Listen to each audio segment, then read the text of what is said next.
Hi, it's Deb from Deb's Days Designs, and I'm back with another quick and easy sewing project for summer. Today we're making these fun little fabric sunflowers. With pinked edges, these stuffed flowers go together pretty darn fast, and you can stick them in a flower pot, no water needed.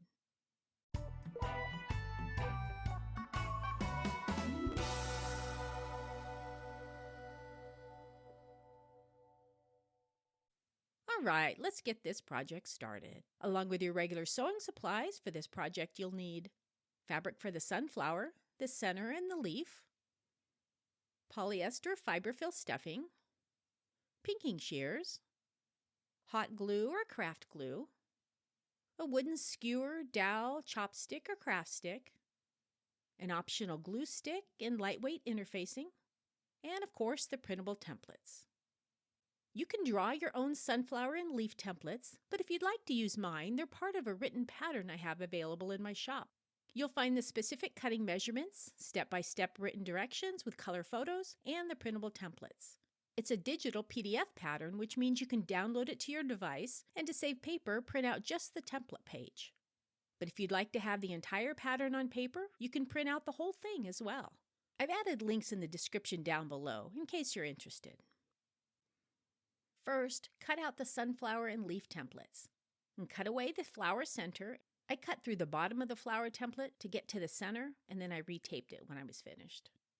And use it to cut out 2 circles from fabric scraps. Place a piece of sunflower fabric with the right side of the fabric facing up. You can add stabilizer to the back of the fabric if you'd like. Place a fabric center in the middle. I like to attach it with a glue stick.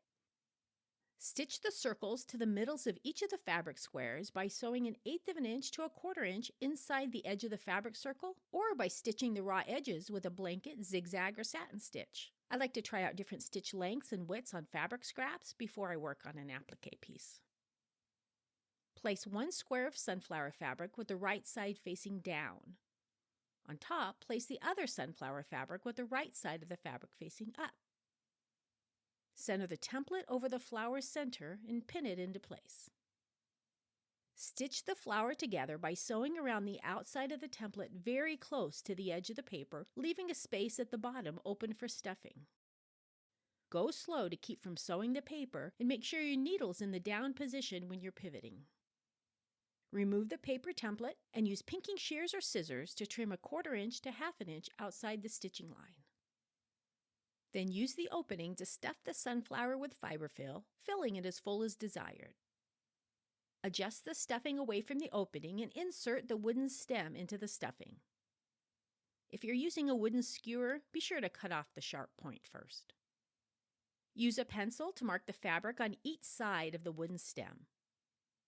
Then remove the stem and continue stitching the flower up to the markings you made. Then retrim the opening for a neater look. Reinsert the stem into the bottom of the flower and work it up into some of the stuffing. And secure the stem in place by gluing the stem to the flower opening. Place the 2 pieces of leaf fabric with the wrong sides facing each other. Center the template in the middle and pin it in place. If you're using a thinner fabric, add a layer of interfacing to the wrong side of the leaf fabric to give it more thickness. Stitch the leaf together by sewing around the outside of the template very close to the edge of the paper. And use pinking shears or scissors to trim 1/4 inch to 1/2 inch outside the stitching line. Center the leaf under the wooden stem. Fold one side over the top of the stem. Fold the other side over the stem. Adjust the leaf on the stem as desired and glue it into place. And just like that, just that fast, you've started on your first of many handmade, homemade fabric sunflowers to brighten your summertime garden and home decor. If you'd like to see more quick and easy sewing projects like this one, be sure to subscribe and remember to click the bell so you can get notified of my newest tutorials. See you next time with another project.